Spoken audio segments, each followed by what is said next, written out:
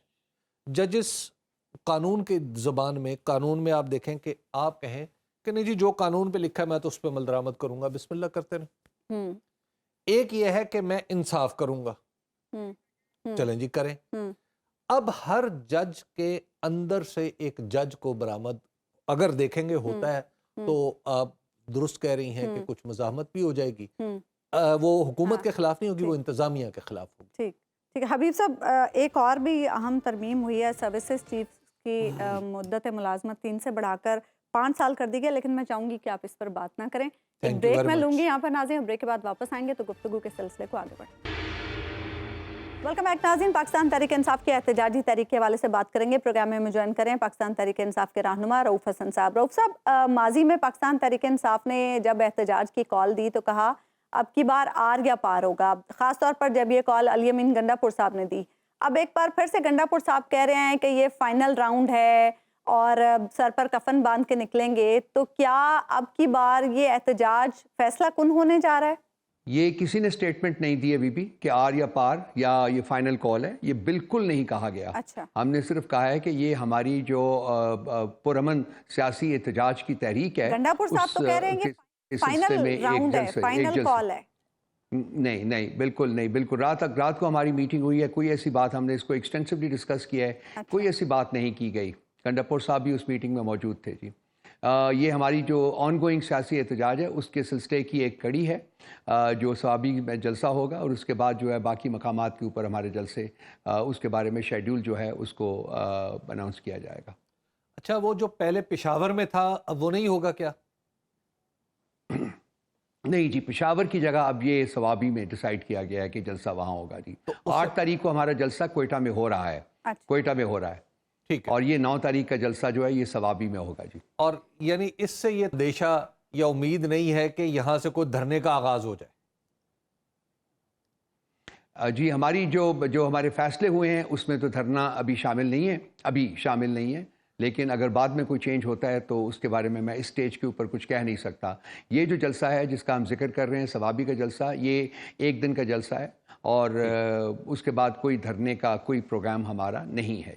اچھا رؤوف حسن صاحب، یہ بتائیے گا کہ عدالتی معاملات عمران خان صاحب کے وہ بھی کافی نزدیک آ چکے ہیں، اور شاید نومبر کا مہینہ ہی ایسا ہوگا جس میں ان کی تمام تر درخواست جو ضمانت کی درخواست ہے ان پہ شاید فیصلہ ہو جائے.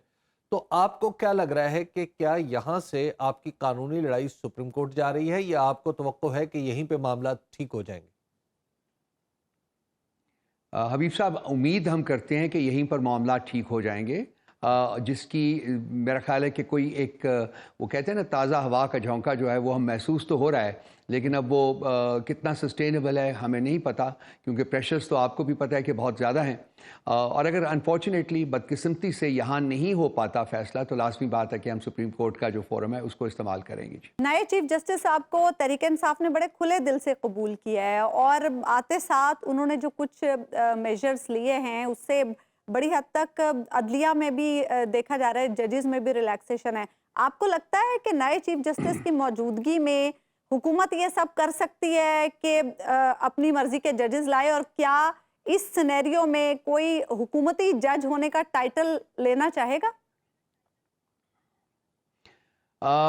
بہت امپورٹنٹ سوال ہے یہ آپ کا. دیکھیے جی، مسئلہ یہ ہے کہ اس وقت جو اس ملک کا جو سلطنت جو ہے اس کو چلانے کا جو عمل ہے وہ ایگزیکٹو کی طرف اس کا جھکاؤ جو ہے وہ بہت زیادہ ہو گیا ہے. اور وہ جو ایک ٹریڈیشنل بیلنس ہوتا ہے 3 پلرز کے درمیان، جو ٹرائیکاٹمی آف پاور ہے، جو کہ بیسک پلر ہے جس کے اوپر ہماری ریاست جو ہے وہ ریسٹ کرتی ہے، وہ امبیلنسڈ ہو گئی ہے. بلکہ ایک پلر جو ہے جو کہ عدلیہ کا پلر ہے وہ ورچولی ڈسپیئر کرنے کی کوشش اس وقت ایگزیکٹو کر رہی ہے. تو اگر تو اس قسم کا کام ہو جاتا ہے، اور یہ جو ججز کا انتخاب بھی اس سے جوڈیشل کونسل نے کرنا ہے، وہ جوڈیشل کونسل کی بھی کانسٹیٹیوشن کچھ اس قسم کی انہوں نے رکھی ہے کہ وہاں بھی حکومت کے لیے میجورٹی حاصل کرنا کوئی اتنا زیادہ مشکل کام نہیں نہیں ہوگا.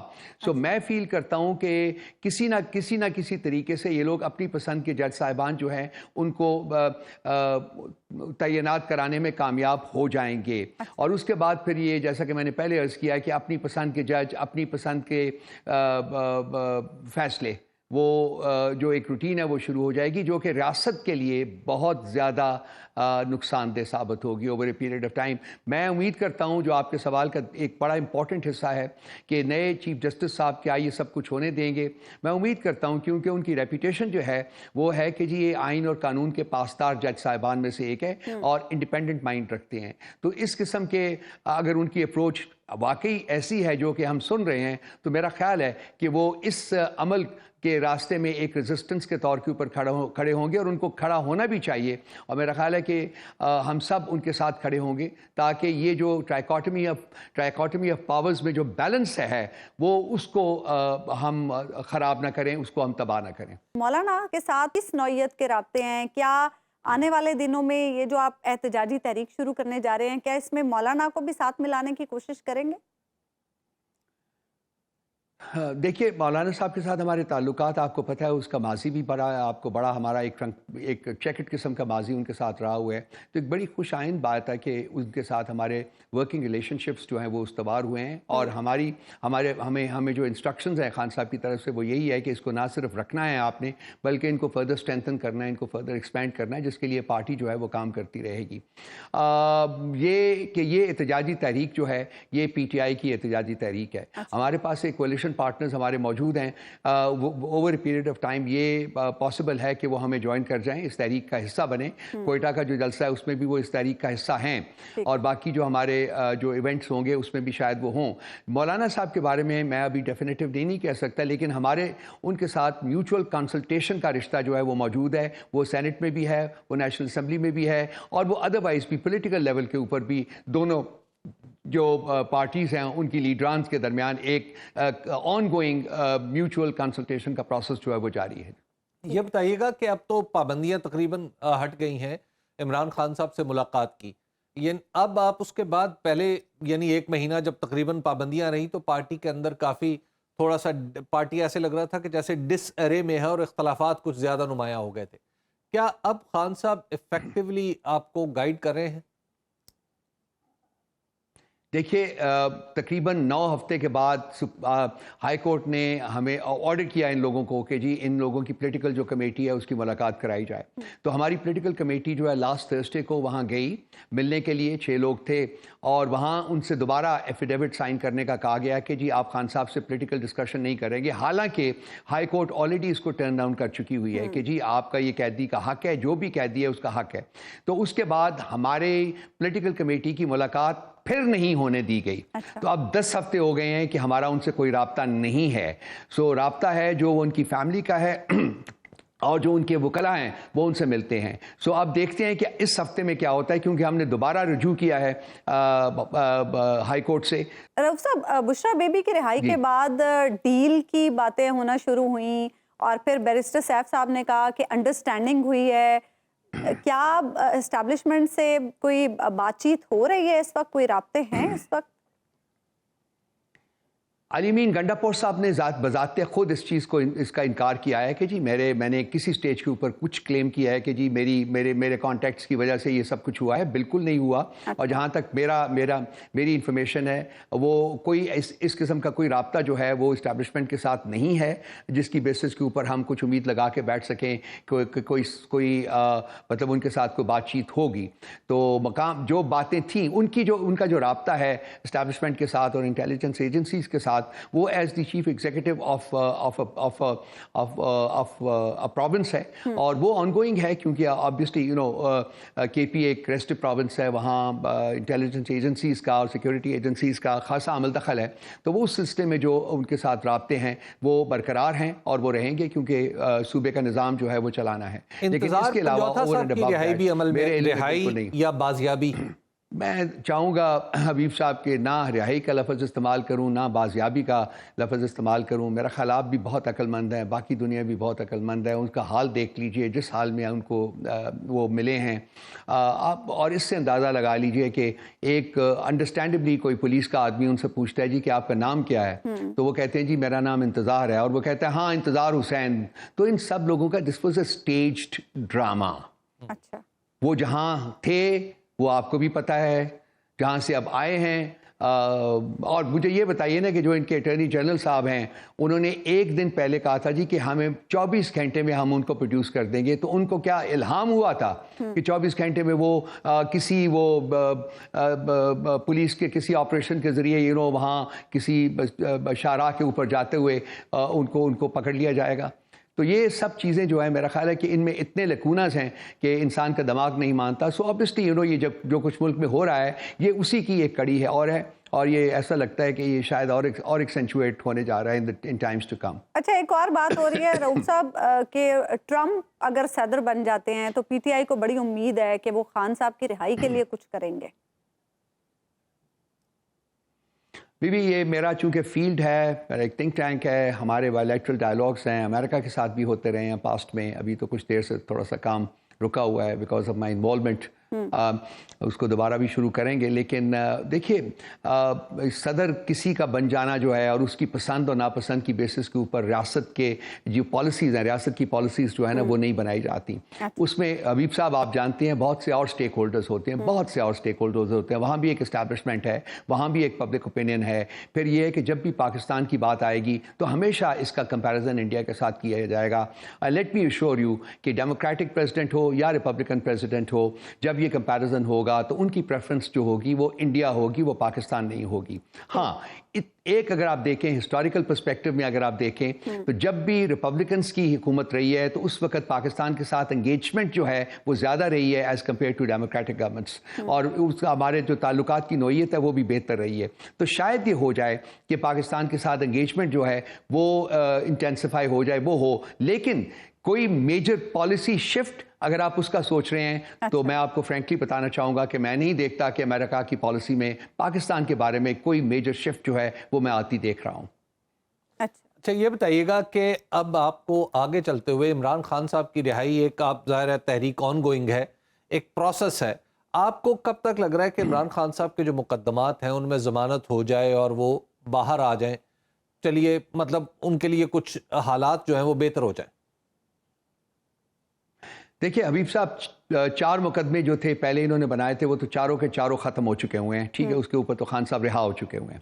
اب باقی اور 2 مقدمے ہیں, توشہ خانہ 2 اور 190 ملین جو ہے یہ پاؤنڈز کے بارے میں, یہ جو القادر ٹرسٹ کے اوپر ہے, وہ اس کو انہوں نے روکا ہوا ہے. اس کو سلو سپیڈ کے اوپر, سلو پیس کے اوپر آگے لے جا رہے ہیں. اور اس کی وجہ یہی ہے کہ اگر اس میں بھی سزا نہیں ہوتی یا اس میں بھی پھر سزا ہو جاتی ہے تو ہم اس کو بیل کے لیے وہاں موو کر سکتے ہیں. تو یہ نہیں چاہتے کہ کوئی بھی پراسپیکٹ کریٹ ہو جس میں کہ خان صاحب جو ہے نا وہ آزاد ہو سکیں. تو اس وقت یہ جو لوور کورٹس جو ہیں ان کے جج صاحبان کے اوپر میسرز دلاور ایٹسٹرا ان کی قید میں ہیں. اور یہ مقدمات جب بھی آگے بڑھیں گے تو میرا خیال ہے کہ چند دنوں میں یہ سسٹینیبل نہیں ہے, یہ کسی لیول کے اوپر یہ مقدمات جو ہیں یہ سسٹینیبل نہیں ہے. تو جو ہی آگے یہ بڑھیں گے یہ اس میں آزاد کریں یا سزا دیں. اگر سزا دیں گے تو ہم اس میں بیل لے لیں گے, اگر سزا نہیں دیتے تو لازمی بات ہے کہ خان صاحب ریلیز ہو جائیں گے. لیکن کیا مجھے نظر آ رہا ہے کہ خان صاحب کو یہ چھوڑ دیں گے؟ مجھے to be honest about it, I hope I am wrong, I pray I am wrong. مجھے نہیں نظر آتا کہ جی یہ ان کا کوئی ارادہ لگتا ہے کہ وہ خان صاحب کو جلدی چھوڑ دیں گے. لیکن الٹیمیٹلی جو ہم جو کوشش کریں گے اور جو کرتے رہے ہیں اور جو کرتے رہیں گے وہ یہی ہے کہ عدلیہ کے جو بھی فورم ہمارے پاس موجود ہیں ان کو ہم ایکسرسائز کریں گے, اور انشاءاللہ تعالی امید رکھتے ہیں کہ بہت جلد خان صاحب کی رہائی ممکن ہو سکے گی. ٹھیک ہے, بہت بہت شکریہ رؤوف حسن صاحب, آپ پروگرام موجود تھے. ایک بریک ہم لیں گے ناظرین, اور بریک کے بعد واپس آئیں گے تو حبیب صاحب سے. ویلکم بیک ناظرین. امریکہ کا 47واں صدر کون ہوگا, اس کے لیے 16 کروڑ امریکی ووٹرز کل وائٹ ہاؤس کے نئے مکین کا چناؤ کریں گے. صدارتی انتخاب میں ڈیموکریٹ پارٹی کی صدارتی امیدوار کملا ہیرس کا مقابلہ سابق صدر اور ریپبلکن امیدوار ڈونلڈ ٹرمپ سے ہے. امریکہ کی 50 ریاستوں کے مجموعی 538 الیکٹورل ووٹ ہیں, جبکہ